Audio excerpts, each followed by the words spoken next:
Someone was out here alone.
One melody is like me out here alone. I can't really live like this.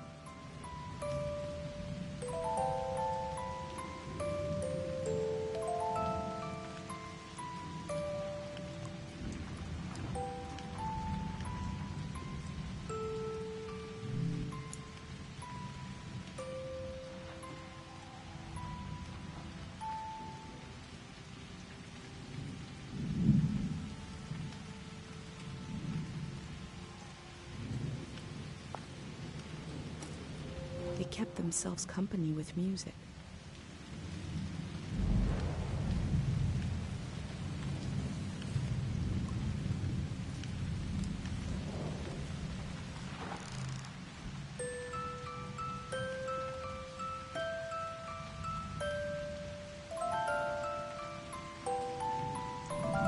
Two voices is like me and my mom. We can survive, but eventually you need more.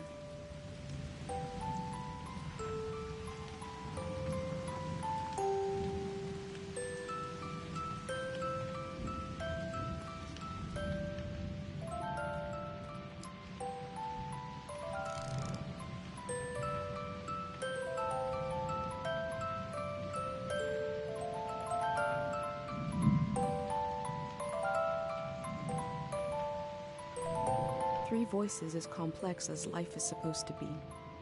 I could listen forever.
They used the walls like I use my journal.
Time seems to pass differently around here.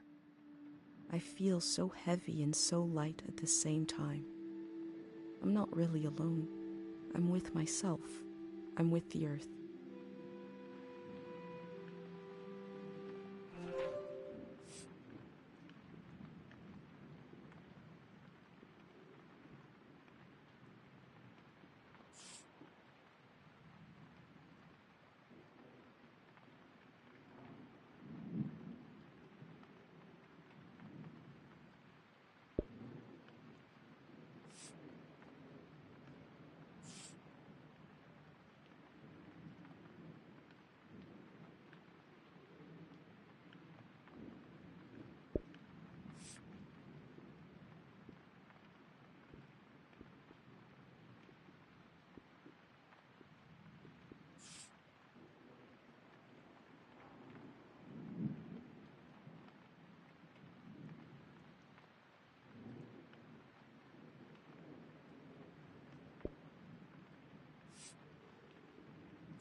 looks like they made it out of here. But what is this group?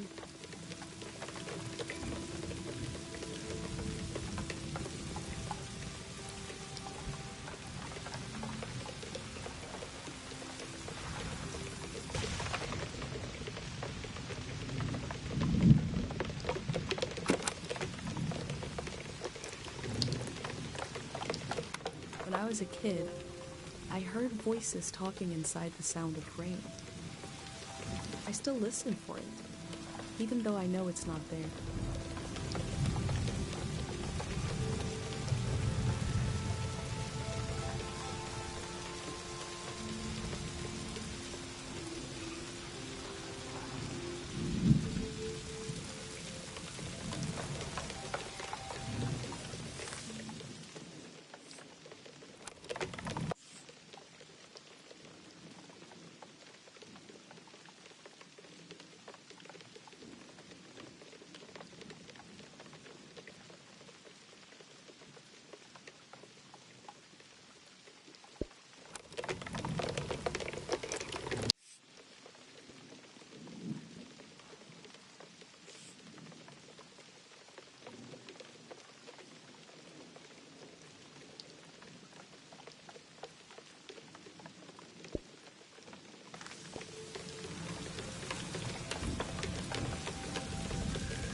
In the empty places, I found companionship in the tapes I recorded before leaving home.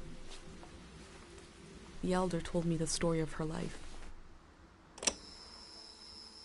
I listened back to it, ready to note down anything that seemed important.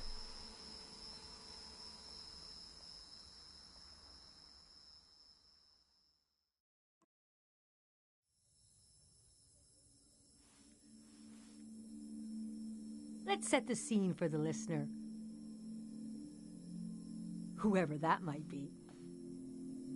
This is the elder speaking. We're sitting in the plaza, saying goodbye to a dear soul. We're here to see if there's anything useful in my mind that could help you on your trip. A century's worth of memories, dreams, fantasies, visions. Like a big, old, haunted library. When I die, this library will burn down. But which book should we check out first? I don't have all the answers. But I do feel the story of my life could help you understand what kind of world is out there.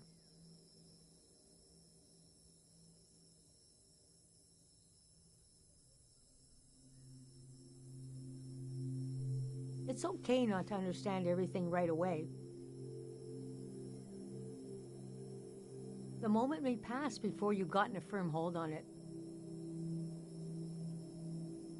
But as long as you're there to witness it, to take it down in your journal, you and others to come will someday take the time to make sense of it all.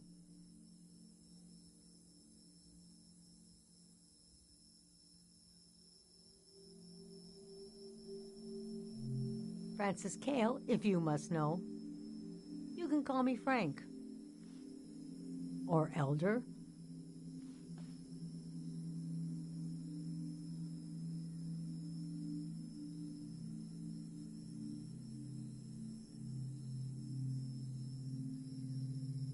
Or the Elder, or Elder Frank.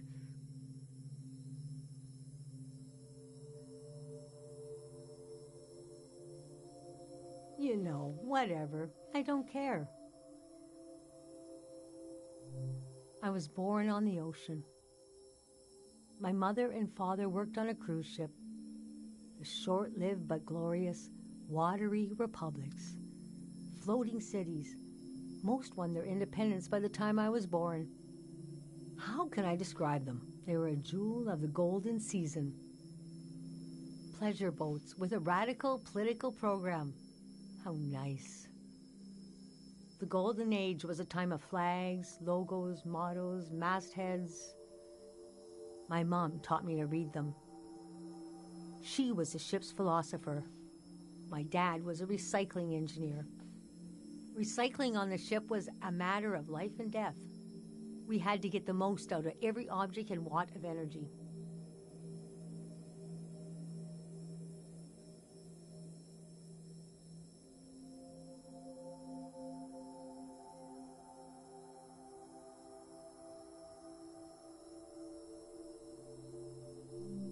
My grandparents played with the past. They changed it like we change our wardrobe. So it was a different answer every time. But they often said we were exiles of some kind. Exiled royalty from a secret lineage, blood that glows in the dark. Or we're exiled from the mouth of some great leviathan. When they were older, they just said, we're from here. We're from right now.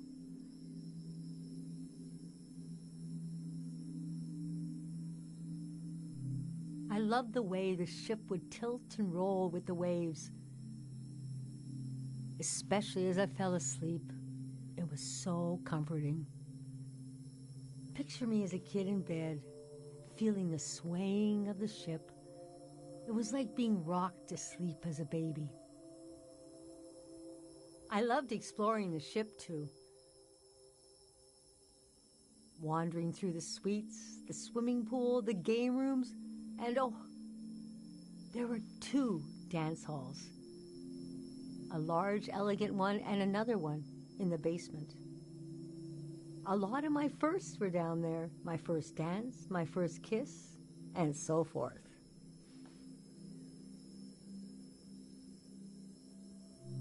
Our ship was taken over in the early days of the war. That was the end of the watery republics. I heard the dance hall in the basement became a weapons cache. Took me half my life to say goodbye to the world I knew in my youth.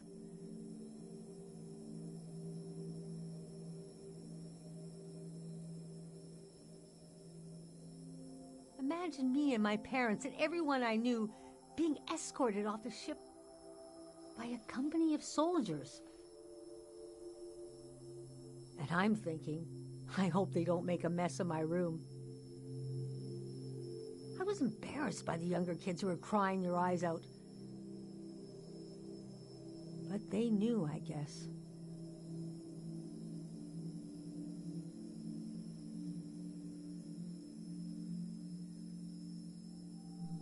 Yes, the start of the war was a turning of seasons.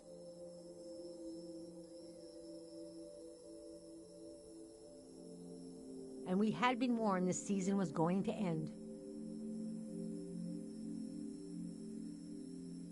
Oh, but we didn't understand the warning. You see, one night along a coastline we saw beautiful lights. shimmering above the water. Later, we found out this was an ancient warning system. It hadn't been used in so long, we didn't know what it meant. We just thought, well, ain't that pretty? We tried to stick together and camped out on the coast of the prismatic grounds.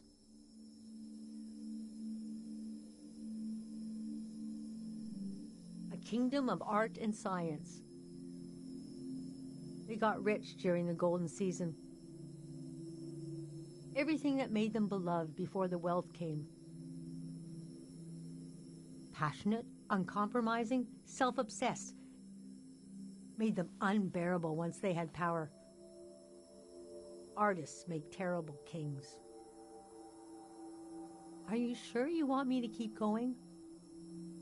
The story gets darker from here on. Okay, so conditions in the camp were getting worse.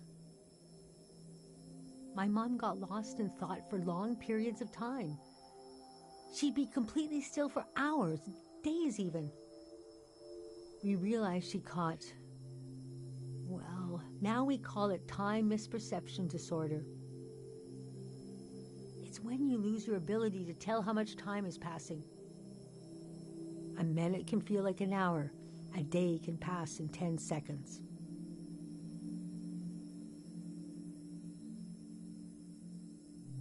What's so hard is the feeling of absolute loneliness.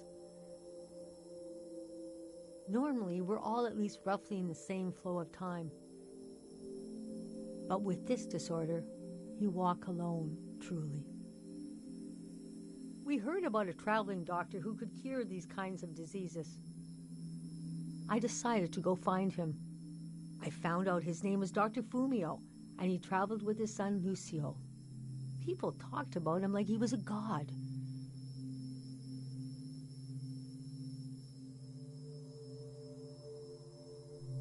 I described my mom's condition to Dr. Fumio. He said there was no cure yet, but there was a village high in the mountains. He thought it was high enough he'd have a better chance at treatment. Lower places are more dangerous. Valleys are the worst. He invited me to join them in going to the village. But I wanted to go back and get my parents and bring them with me.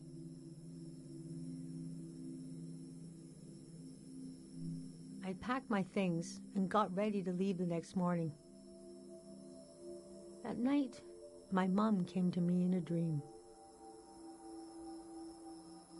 She was standing in a field of flowers. I'd grown since I last saw her. We were the same height. She pressed a finger hard into my palm. She taught me well. I knew the meaning of the gesture. I knew no matter what I did, I'd never see my parents again. In the morning, I told Dr. Fumio I would follow him to Karo village. The next few weeks were very physically tiring, hiking, climbing. And when we found the village, building, planting, cleaning, Fumio brought sick people from all over the world, and they got better. The treatments worked. Everyone was healing. So why couldn't I? One day, we got word the war was over. We never found out how it ended. It was like peace just swept over the earth in a split second. There was a party in the plaza to celebrate the end of the war. But I couldn't bring myself to go. Yes, it was over, but it had taken my home, my family. That night, as I was falling asleep, I felt the bed tilt and sway gently, as if it was being tossed on the waves of the ocean, as if I was back in my bedroom on the ship, as if I was back in my mother's arms, being rocked gently to sleep. I knew I was finally home, and nothing could hurt me.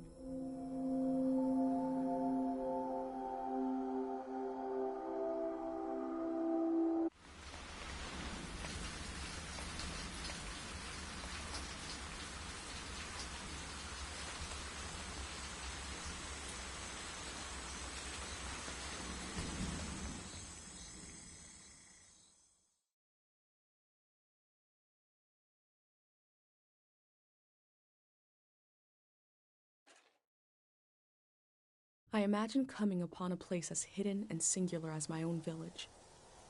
Eventually, I found myself circling a valley, looking for a way in.